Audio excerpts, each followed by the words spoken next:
I am obsessed with patchwork, always have been. It's the one kind of design element that I always seem to come back to. Every time I try something new, I'm always coming back to patchwork. But in today's video, I'm going to show y'all how I did one of my most recent skirts using scrap fabric that I've had in my stash for a while. Now I will say, in the first part of this video, you're going to see me doing the skirt with a pastel kind of palette. And then in the second part, you're going to see me with a red and blue palette. That is because I forgot to keep recording the construction of the first one.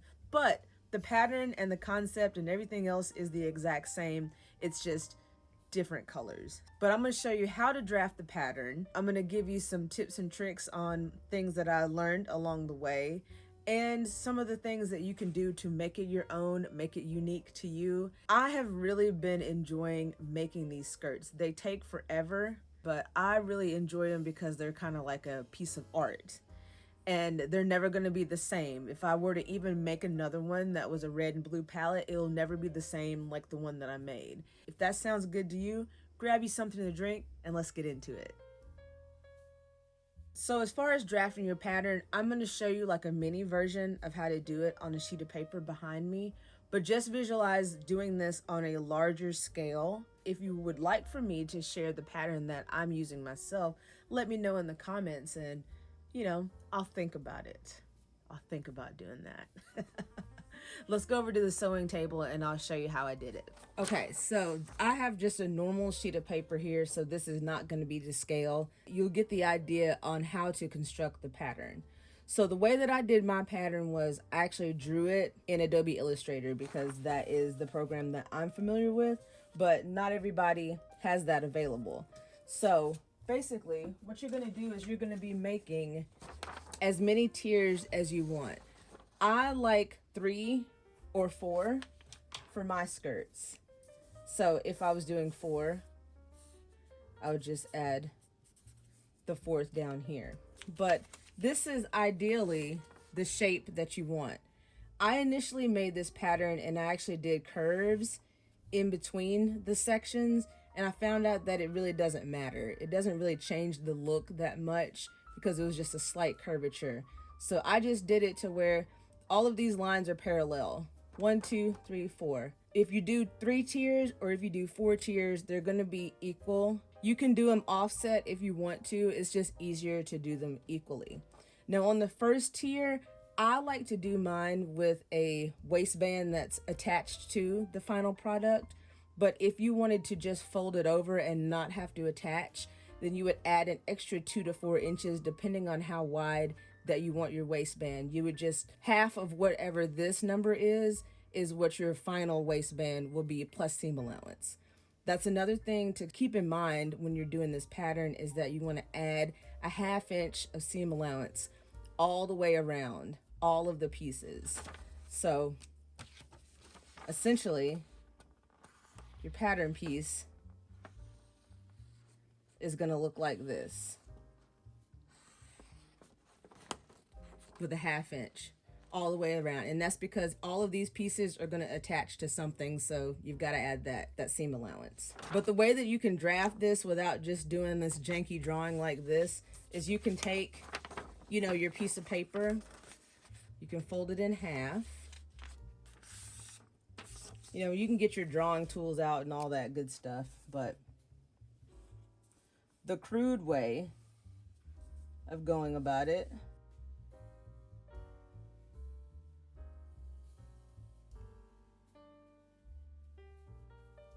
is I have this piece of paper folded and I have made some parallel lines just like this. Then attach the parallel lines just like that.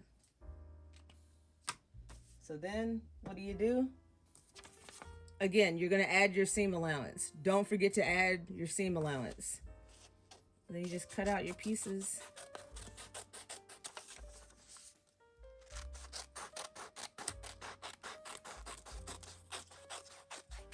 Now you can add your seam allowance on your pattern, or you can just make a mental note to add it while you're doing your thing. I guess you'll have to if you do it like this. You'll have to add it on the top and bottom.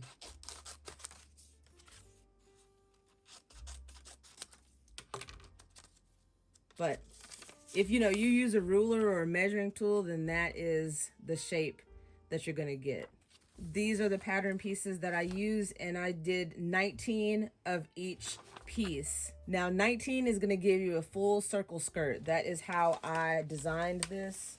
If you don't want a full circle skirt, then you can do different amounts, but I like circle skirts, so that's what I did. My pattern pieces from top to bottom with seam allowance are just a dash over 9 inches, but essentially 9 inches tall. And that's what each tier. Now the wideness, you can see how it kind of gets wider as it goes down. That's just something that you'll have to play around with. Let me know again in the comments if you have any questions. Once you get your pattern, then we can continue. Once you get your pattern constructed, now we're gonna get all of our materials together. I used cotton shirts, I used a nightgown, I used quilting cotton. I just used a lot of different just cotton fabric. I did have to do a little bit of deconstruction on like some of the arms of the men's shirts and things like that. That's just a part of upcycling. That's just kind of a nature of the beast. But once you get the hang of what parts that you want to keep and what parts you want to get rid of, it really doesn't take that long to deconstruct. Now, one thing about upcycling that I love to do is I love to utilize the pockets that are already existing on like a button-up shirt. Like this particular pocket, it blended in so well, you could barely even see it was there. But since the piece that it was on wasn't quite big enough to fit on my one tier, I ended up adding a piece to it to make it wide enough to accommodate my second tier pattern. So that is another part of upcycling and patchwork that kind of just comes with the territory. But I love doing that, and that's also what makes your skirt super unique. So you're gonna need quite a bit of fabric for this. Like I said, with mine, I do 19 of each pattern piece. And if it's gonna be 3-tier or 2-tier or 4-tier, then it's gonna be 4 tiers times 19. And sometimes I'll do a couple extra just in case I wanna, move some patterns around. But one rule of thumb that I do kind of stick with is that out of one particular piece of like material, I don't do any more than 2 per tier per pattern piece in that same fabric, and that way I won't really have any pieces that touch each other. I was very conscientious to try to not make that happen. That is the one thing about patchwork that I don't like, is when 2 pieces touch that are the same fabric. But sometimes it's inevitable just depending on what you have, but I try to do my best.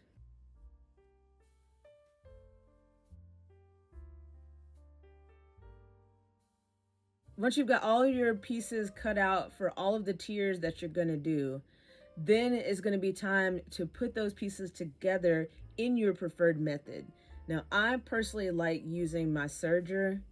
I will use my sewing machine to actually put the skirt to the waistband and to do my gathers and my hems and things like that. But for the actual construction of the skirt, I use a serger. Now, if you don't have a serger, you can always use a straight stitch and a zigzag, or you can use a straight stitch and pinking shears, but just make sure that you've got something that, is resilient and that can hold up to longevity.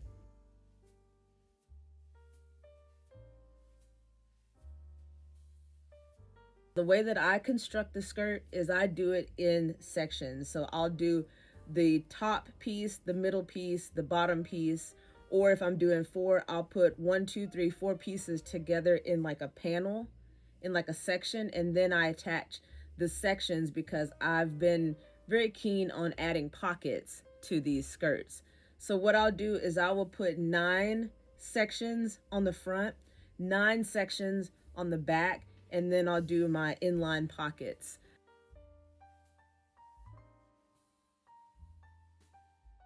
So since I'm a quilter, that's another reason why I really like patchwork And my plan was, when I had my sections, my 9 for the front and 9 for the back, I had them in line, and I was gonna chain piece them together like a quilt. If you know, you know. But I don't know what I did. I got twisted, and there was only like a couple of them that ended up chaining the way that I wanted them to be. So I had to actually cut every single section apart. Once I had the tiers together, the 1, 2, 3 sections, I had to just cut all my sections apart. I thought I was being fancy, but apparently not. But luckily, I had that photo that I could refer to so that I knew exactly which ones needed to be in the right order. So that was pretty nice. Now, I do not have any footage of me putting the pockets in. If you would like for me to do a video on doing inline pockets, let me know. I just did not turn on the camera to show that part, but it's pretty easy once you get the hang of it. It's not that difficult. I'll show you what it looks like on the inside of the skirt. All of my seams finished with the serger, nice and neat, how I like it. Now this is what the pocket looks like on the inside. I put my pocket 2 inches from the top. Now remember, I'm going to be adding a waistband to my skirt. If you were going to be just folding it over, then you would want to have more room at the top. But I did 2 inches from the top edge and stitched all the way around the pocket and down the sides to connect the 9 fronts and the 9 backs. I did attach my pockets to the front and the back with it was about 1/8 of an inch seam on the sides before I put everything together. But this is what the pocket looks like on the inside, and when I turn it inside out, you'll see how it looks on the outside. So this is what it looks like on the outside. You can barely even tell that it's there because the fabric blends in. Now there are some people that will do a top stitch on the outside of that pocket to help it lay down. Because this skirt is so flowy and so full, I do not do that step. If you do want that extra finishing, then feel free to do that, but that is not how I roll. Now I'm ready to add my waistband. Before I even get the waistband over to my sewing table, what I did was I folded my skirt in half and then folded it in fourths, and I found the middle front and the middle back, put a clip on those, and then I put a clip on each side where the pockets are. This is going to be very important later on with adding the waistband to make sure that everything doesn't look too crazy. And I know that's coming from me, that I'm usually the one that has crazy stuff, but this is actually something that I like the way that it looks, and it's going to help out again when we put the waistband on. Now, making the waistband was another thing I did not film. I apologize, but I can explain exactly what I did. It's very easy. So on the waistband, I took a piece of fabric 5 inches wide. So I'm going to open it up and show you that it's just 5 inches. This is just another piece of some cotton. I took that 5 inches and folded it in half, pressed it, had a nice little crease in it. Now, I am a fan of drawstring skirts. There were some skirts that I made earlier in my upcycling journey that were just elastic waist, but I do like the drawstring because it can accommodate a multitude of sizes. I like to add grommets, and where the grommets are going to be, I will reinforce that spot with some interfacing, just so that it's nice and secure and nothing's going to rip out. But the same thing that we did on the skirt with finding the 2 centers, the front center, the back center, and the sides, we're going to mark those quarter marks on the waistband. And you're probably going to see what we're going to do in the next step. Okay, so on your waistband, you're going to decide which section of 9 panels is going to be your front skirt and which section is going to be your back skirt, because that is going to dictate where the grommets go. The grommets are going to go in the front. So whichever one of the pins that coordinates with the front of the skirt, you're going to line that up on the raw edge of your waistband. And you're basically just going to line up all of the pins or clips or however that you've got your quarters marked. But I use pins and clips or whatever's handy, really. And I just lined it up and clipped it together. You're going to do this for all 4 points that you marked on the skirt, and on the waistband.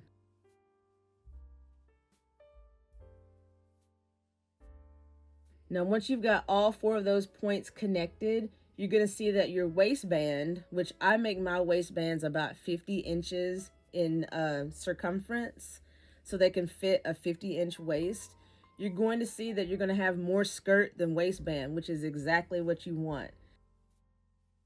What I'm going to do is on the skirt part, I am doing a basting stitch. Now, a lot of people will gather and they'll do 2 basting stitches. I am not in that team. I just do 1. I'm sorry if that offends you. I'm sorry, not sorry, because that is how I do it. 1 stitch is plenty for me. People will say that you need 2 to have more control. That is fine with you. I'm also fine with 1. But once I do my basting stitch, I just do it in one of those 4 sections. I don't go all the way around the skirt. I just do 1 section at a time. Once I get the basting stitch done, I'm go ahead and pull the bobbin side or the bottom thread and just do a few little ruffles, a few little gathers to make sure that the waistband and the skirt match in length, so that whenever I go to attach it, it's not going to have, there's not going to be any gaps or anything. If you don't want to gather it, that's fine. If you want to do pin tucks, if you want to do any other method of bringing in that fabric to the same size of your waistband, then feel free. Don't let me tell you what to do.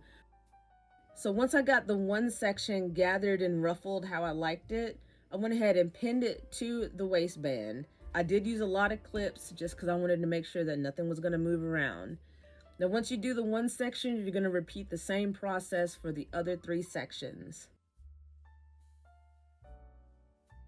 And yeah, you can see how many clips that I used because I didn't want anything to come loose. It worked out really well. So before I finished the edge on my serger, I did attach the skirt to the waistband with a straight stitch with a 1/2 inch seam allowance. After I attached the skirt to the waistband, I did come back to my serger very slowly because there are a lot of layers going on with the ruffles. But I did take it back to my serger and cleaned up that raw edge.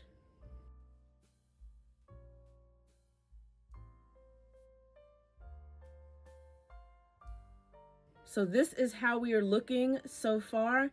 One thing that I did not show in the video before was on the waistband, I did add another stitch around the top where the fold was, just because I wanted it to have a little bit more of a ruffly look.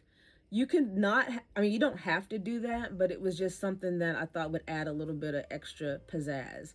Now this is the cording that I use for my drawstrings. It's just something I got off Amazon. I have a roll of white and a roll of black. They make different colors as well, but it has a nice soft feel and it's cotton and it's flat, so it's easy to tie. But this is how the skirt is looking, and all we've got to do now is just add that bottom hem. There's like a million ways to do a hem, but what I'm using is there's this bias tape that I got at what I call the junk store. It's one of those Amazon return stores where they have like stuff in the bins and you can get it like super cheap on different days. Well, I found this big ass roll of this. It's like silky and white, and it just has a nice feel to it. So I've been using it for the hems on my skirts. I love it. I'm going to use it until it runs out. And then when it runs out, I guess I'll have to figure something else out. But what I did was a non-traditional way of hemming the skirt by doing it and putting it inside of the bias binding.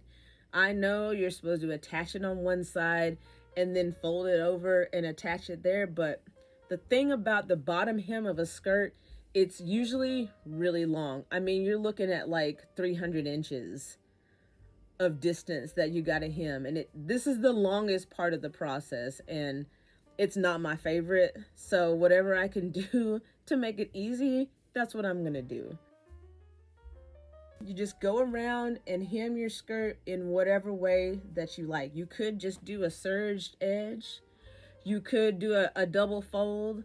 It's just however that you want the bottom of that to look. But I just really like this bias binding. So there's a little tip in case, you know, you need permission to do it. Feel free. Go right ahead. I'll give you permission. Okay, so once I get back to the end, when I started putting the bias binding on, I left about 2 inches of free space so that when I got back to the end, I was able to connect the ends. Now, this is the way that I connect the ends. It's going to be similar to binding a quilt, but you know, you could also just fold this over and sew it if you want to. I just did a little bit of an overlap where the two ends touched.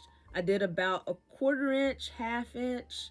It was about a 1/4 inch that I did on the overlap, and I cut it off.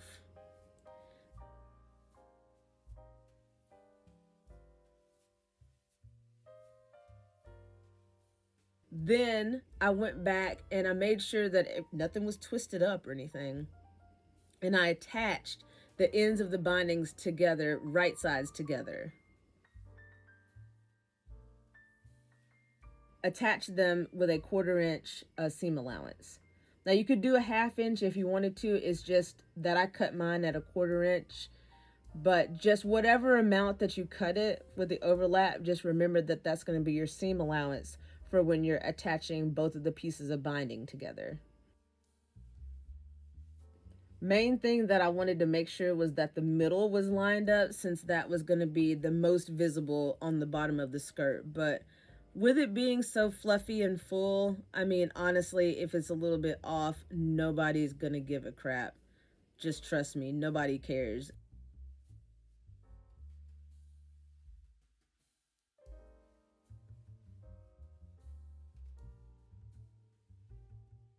Now, once I attached the two pieces of bias binding together, I just did a quick little finger press and folded them down just like this, and then put the rest of the skirt inside of the bias like I did before. Now, I did have a tiny bit of buckling, just a tiny little fold over. Again, that doesn't bother me at all. If it bothers you, then I feel bad for you. No, I'm just kidding. I'm just kidding. No, you just have to be more aware of how much overlap that you cut off.